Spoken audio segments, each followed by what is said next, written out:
আসসালামু আলাইকুম ভিউয়ার্স, আমি জুবাইর আছি আপনাদের সাথে Aqua পক্ষ থেকে। আজ কথা হবে পুরো ভিডিও জুড়ে Vivo Y20 নিয়ে। সো চলুন শুরু করা যাক।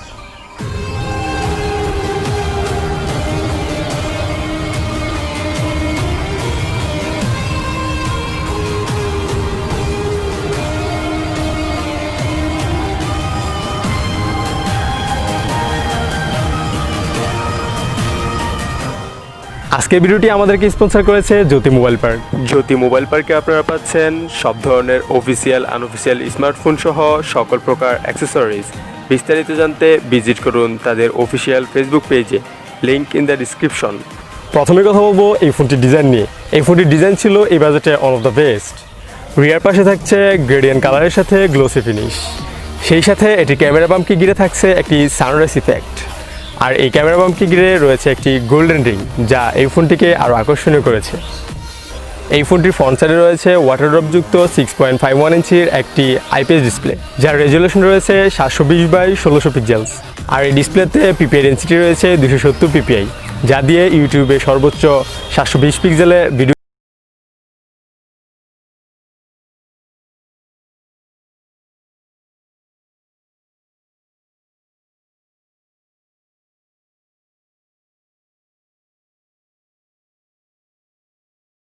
রয়েছে 16 মিলিয়ন কালার সাপোর্ট। তবে 16 মিলিয়ন কালার সাপোর্ট থাকা সত্ত্বেও আমার কাছে এই ডিসপ্লেটির কালার অতটা ভালো মনে হয়নি। কিন্তু ফোনটির আউটডোর ভিজিবিলিটি ছিল অ্যাভারেজ লেভেলের। দিনের আলোতে ফোনটি ব্যবহার করতে তেমন কোনো সমস্যায় পড়তে হয়নি। টাচ রেসপন্স ছিল ভালোই, মাল্টিটাস্কিং ছিল মোটামুটি, ছোট থেকে মাঝারি অ্যাপস রান করতে পারছিল ইজিলি। প্লাস্টিক বিল্ডের এই ফোনটির ওয়েট প্রায় 192 গ্রাম। এই ফোনটি রান করছে অ্যান্ড্রয়েড ভার্সন 10-এ, ফান্ডাসওএস 10.5। এই ফোনটিতে প্রসেসর হিসেবে ব্যবহার করা হয়েছে স্ন্যাপড্রাগনের 460 প্রসেসর। জিপিইউ হিসেবে ব্যবহার করা হয়েছে অ্যাড্রেনো 610, যা দিয়ে পাবজি প্লে করতে পারবেন স্মুথ গ্রাফিক্সে 30 এফপিএসে আর ব্যালেন্স গ্রাফিক্সে 26 এফপিএসে। তবে ফ্রি ফায়ার খেলতে পারবেন আলট্রা সেটিংয়ে। পাবজিতে টুকটাক ল্যাগ লক্ষ্য করলেও ফ্রি ফায়ার চলে স্মুথলি। এই ফোনটিতে আপনারা পাচ্ছেন ডুয়েল ন্যানো সিম ব্যবহারের সাথে মাইক্রোএসডি কার্ড ব্যবহারের সুবিধা।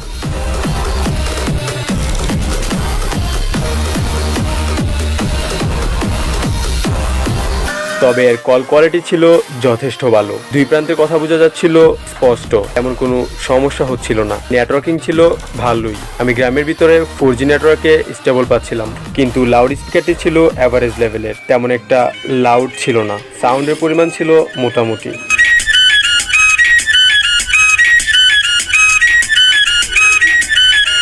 এই ফোনটি আপনারা পাচ্ছেন শুধুমাত্র একটি ভেরিয়েন্টে, যাতে রয়েছে 4GB র্যাম 64GB রোম। এতে স্টোরেজ হিসেবে ব্যবহার করা হয়েছে eMMC 5.1। এখন কথা হবে এই ক্যামেরা নিয়ে, যার রিয়ার পার্টে রয়েছে 3টি ক্যামেরাযুক্ত ক্যামেরা সেটআপ। যার প্রথমটি হচ্ছে 13 মেগাপিক্সেলের f1.8 ওয়াইড মেন শুটার, যার দ্বিতীয়টি হচ্ছে 2 মেগাপিক্সেলের ম্যাক্রো লেন্স এবং তৃতীয়টি হচ্ছে 2 মেগাপিক্সেলের ডেপথ সেন্সিং সেন্সর। এতে ভিডিও করতে পারবেন 1080p সর্বোচ্চ 30 এফপিএসে। সাথে ফিচার হিসেবে পাচ্ছেন এলইডি ফ্ল্যাশ ও এইচডিআর সাপোর্ট। রিয়ারে 3টি ক্যামেরা থাকা সত্ত্বেও পিকচার কোয়ালিটি ছিল যথেষ্ট ঘাটতি। এইচডি ডিটেকশন ছিল খুবই বাজে, বোকে ইফেক্টে উল্টাপাল্টা ব্লার করে ফেলছিল।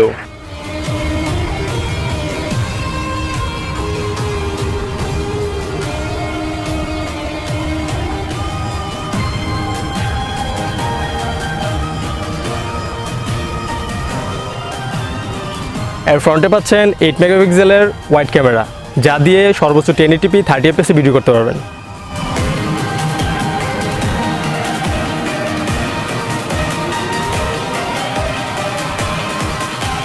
এতে রয়েছে সাইড মাউন্টেন ফিঙ্গারপ্রিন্ট সেন্সর, যা আমার কাছে যথেষ্ট ফাস্টই মনে হয়েছে।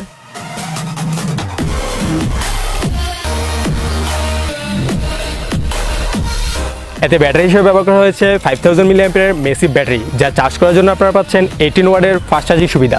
এতে রয়েছে 5 ওয়াটের রিভার্স চার্জিং, যা এই বাজেটের আর অন্য কোনো ফোনে পাচ্ছেন না। মোর ব্যাটারি ব্যাকআপ পাওয়ার জন্য এতে ব্যবহার করা হয়েছে এআই ফিচারের সাথে 11 ন্যানোমিটারের পাওয়ার সেভিং চিপ, যা আপনাকে দিবে লং টাইম ব্যাটারি লাইফ। এটি দিয়ে যদি আপনি গেম খেলতে চান, তাহলে আপনি টানা 11 ঘন্টা গেম খেলতে পারবেন, like PUBG, free fire, otherwise যে কোনো অনলাইন গেমস।